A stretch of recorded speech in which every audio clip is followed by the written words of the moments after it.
नमस्कार दोस्तों, आज का टॉपिक है करंट अफेयर्स यानी सामयिकी। कुल 10 सवाल हैं, हर सही आंसर पर 1 मार्क मिलेगा और एक सरप्राइज आज के बेस्ट स्कोरर को मिलेगा हमारे एक कोर्स का फ्री एक्सेस, तो एंड तक जरूर रुकिए। चलिए शुरू करते हैं। अब आता है सवाल नंबर 1। मई 2026 तक भारत का फॉरेन एक्सचेंज रिजर्व्स लगभग कितना था? अब देखिए चारों options. Option A USD 500 billion, option B USD 800 billion, option C USD 691 billion, option D USD 1 trillion. आपके पास 10 सेकंड्स हैं, सोचिए और सही आंसर चुनिए।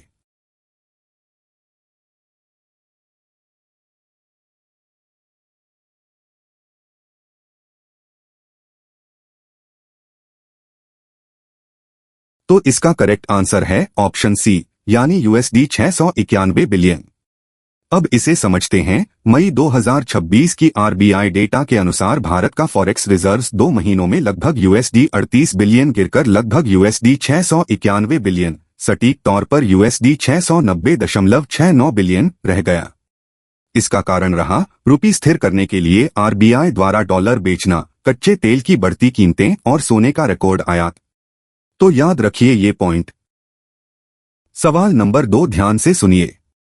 मई 2026 में इंडियन रुपी हाल ही में यूएस डॉलर के मुकाबले किस स्तर को पार कर गया, जिसके कारण आरबीआई को हस्तक्षेप करना पड़ा? अब देखिए चारों options. Option A 75, option B 95, option C 100, option D 85। आपके पास 10 सेकंड्स हैं, सोचिए और सही आंसर चुनिए।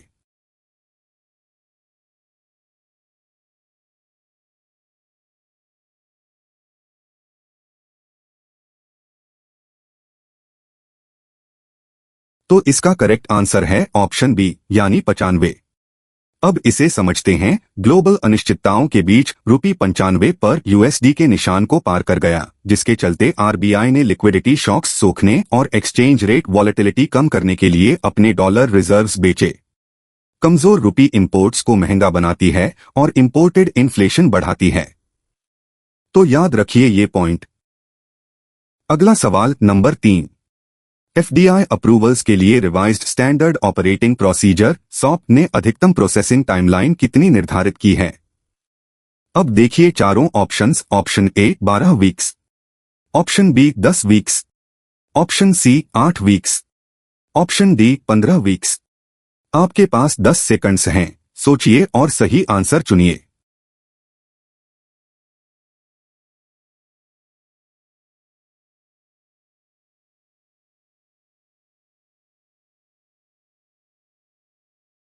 तो इसका करेक्ट आंसर है ऑप्शन ए यानी 12 वीक्स। अब इसे समझते हैं। मिनिस्ट्री ऑफ कॉमर्स की अपडेटेड सॉप एफडीआई एप्लीकेशंस के लिए अधिकतम 12 वीक्स की प्रोसेसिंग टाइम तय करती है, पहले की 10 वीक्स से बढ़ाकर।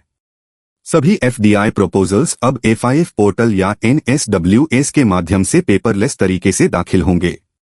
तो याद रखिए ये पॉइंट। देखिए सवाल नंबर 4। रिवाइज्ड सॉप के अनुसार किस सीमा से ऊपर के इक्विटी इन्वेस्टमेंट वाले एफडीआई प्रपोजल्स को cabinet committee on economic affairs CCEA की अप्रूवल चाहिए? अब देखिए चारों ऑप्शंस। ऑप्शन ए 1000 रुपए करोड़, ऑप्शन बी 2500 रुपए करोड़, ऑप्शन सी 3500 रुपए करोड़, ऑप्शन डी 5000 रुपए करोड़। आपके पास 10 सेकंड्स हैं, सोचिए और सही आंसर चुनिए। और हाँ, अब तक आपने कितने आउट ऑफ 4 सही किए कमेंट सेक्शन में जरूर बताइए।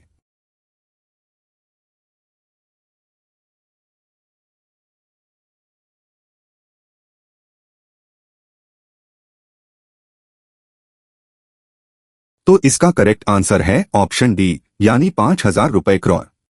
अब इसे समझते हैं। 5000 रुपए करोड़ से अधिक इक्विटी इन्वेस्टमेंट वाले एफडीआई प्रपोजल्स को अब सीसीईए की अप्रूवल चाहिए। संवेदनशील क्षेत्रों defence, telecom, broadcasting, civil aviation, space, mining में एमएचए की सिक्योरिटी क्लियरेंस जरूरी है। भारत के लैंड बॉर्डर देशों चाइना, पाकिस्तान आदि से आने वाले निवेशकों को भी एमएचए क्लियरेंस लेना होगा। तो याद रखिए ये पॉइंट। चलिए सवाल नंबर 5 देखते हैं।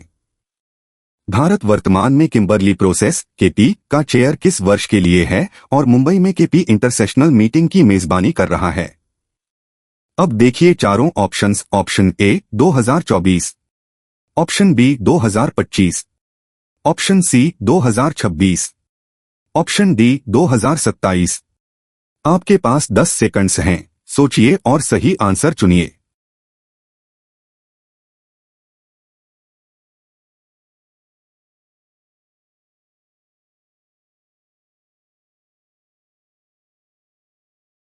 तो इसका करेक्ट आंसर है ऑप्शन सी यानी 2026। अब इसे समझते हैं। भारत 2026 के लिए किम्बरली प्रोसेस का चेयर है और मुंबई में केपी इंटरसेशनल मीटिंग की मेजबानी कर रहा है। भारत की चेयरशिप का थीम 3 सीएस है: क्रेडिबिलिटी, कंप्लायंस और consumer confidence. Natural diamond supply chain को मजबूत करने के लिए भारत केपी का फाउंडिंग मेंबर है। तो याद रखिए ये पॉइंट। अब आता है सवाल नंबर 6। हाल ही की किम्बरली प्रोसेस मीटिंग ब्रीफिंग के अनुसार भारत विश्व के कितने प्रतिशत डायमंड्स की प्रोसेसिंग, कटाई और पॉलिशिंग करता है? अब देखिए चारों ऑप्शंस। ऑप्शन ए लगभग 50%, ऑप्शन बी लगभग 70%, ऑप्शन सी लगभग 80%, ऑप्शन डी लगभग 90%। आपके पास 10 सेकंड्स हैं, सोचिए और सही आंसर चुनिए।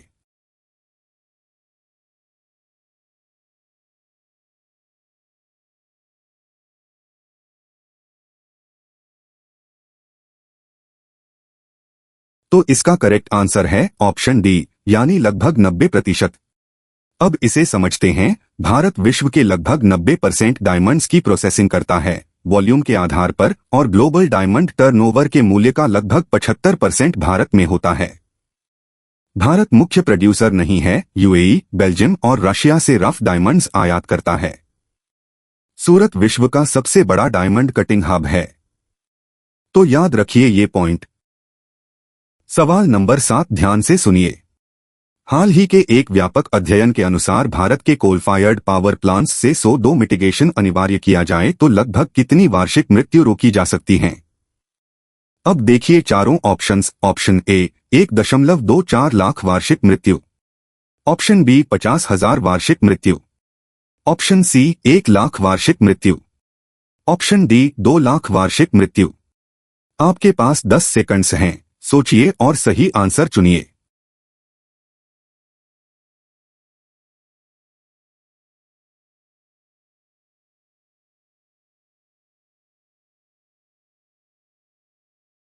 तो इसका करेक्ट आंसर है ऑप्शन ए यानी 1.24 लाख वार्षिक मृत्यु। अब इसे समझते हैं। अध्ययन के अनुसार SO2 मिटिगेशन अनिवार्य करने से भारत में हर साल 1.24 लाख से अधिक मौतें रोकी जा सकती हैं। Secondary inorganic aerosols, sulphates, nitrates, ammonium कम बनेंगे जो PM2.5 वायु प्रदूषण का बड़ा घटक हैं। भारत के CFPP से SO2 एमिशंस 2005 के 2.36 हजार KT से बढ़कर 2021 में 5.05 हजार KT हो गए। 2023 में 30% और बढ़ गए। तो याद रखिए ये पॉइंट। अगला सवाल नंबर 8। हाल ही के SO2 मिटिगेशन अध्ययन में प्रमुखता से बताई गई कौन सी तकनीक कोल पावर प्लांट के फ्यू गैसेस से सल्फर डाइऑक्साइड हटाने के लिए प्रयोग होती है? अब देखिए चारों options. Option A flue gas desulphurisation FGD, option B cyclone separator, option C electrostatic precipitator ESP, option D catalytic converter. आपके पास 10 सेकंड्स हैं, सोचिए और सही आंसर चुनिए। और दोस्तों, यहां तक का आपका स्कोर क्या रहा? आउट ऑफ 8 में कितने सही? कमेंट्स में शेयर कीजिए। बेस्ट स्कोरर को फ्री कोर्स मिलने वाला है, याद रखिए।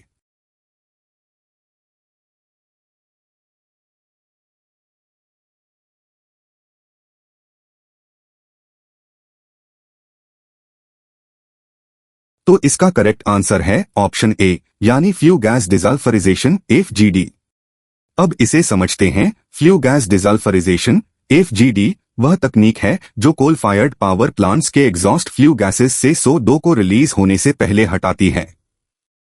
ESP केवल पर्टिकुलेट मैटर हटाता है, SO2 नहीं। शोधकर्ता मानते हैं कि एफजीडी अनिवार्य करने से होने वाले स्वास्थ्य लाभ का मूल्य उसकी स्थापना लागत से कहीं अधिक है। तो याद रखिए ये पॉइंट। देखिए सवाल नंबर 9।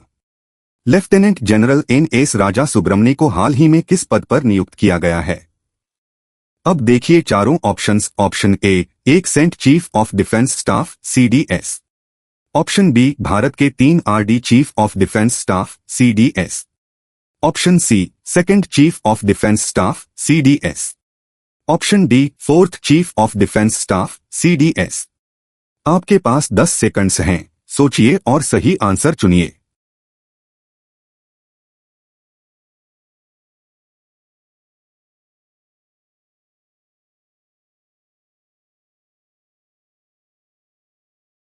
तो इसका करेक्ट आंसर है ऑप्शन बी, यानी भारत के 3 RD chief of defence staff CDS। अब इसे समझते हैं। LT Jain N.S. राजा सुब्रमण्य को भारत के 3 RD chief of defence staff CDS के रूप में नियुक्त किया गया है। जनरल बिपिन रावत पहले CDS थे। जनवरी 2020 जनरल अनिल चौहान उनके बाद 2 ND CDS बने। CDS का पद दिसंबर 2019 में बनाया गया था डिफेंस मिनिस्टर के प्रिंसिपल मिलिट्री एडवाइजर और चीफ्स ऑफ स्टाफ कमेटी कॉस्क के परमानेंट चेयरमैन के रूप में। तो याद रखिए ये पॉइंट। चलिए सवाल नंबर 10 देखते हैं। भारत में chief of defence staff CDS का पद किस वर्ष बनाया गया था? अब देखिए चारों options. Option A 2015, option B 2020, option C 2019, option D 2022। आपके पास 10 सेकंड्स हैं, सोचिए और सही आंसर चुनिए।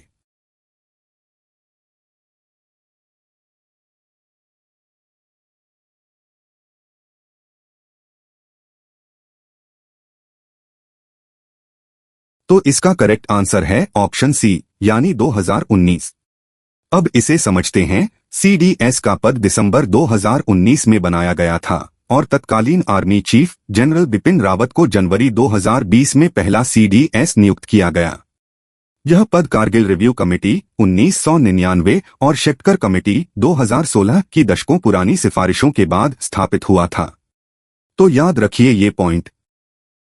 तो दोस्तों, आज की क्विज यहीं खत्म होती है। Mention your score in the comment section और the best scorer overall will get access to a course। तो अपना स्कोर कमेंट में जरूर लिखिए। आउट ऑफ 10 में कितने सही हुए। वीडियो पसंद आई तो लाइक, शेयर और चैनल को सब्सक्राइब कर लीजिए। मिलते हैं कल नए टॉपिक के साथ।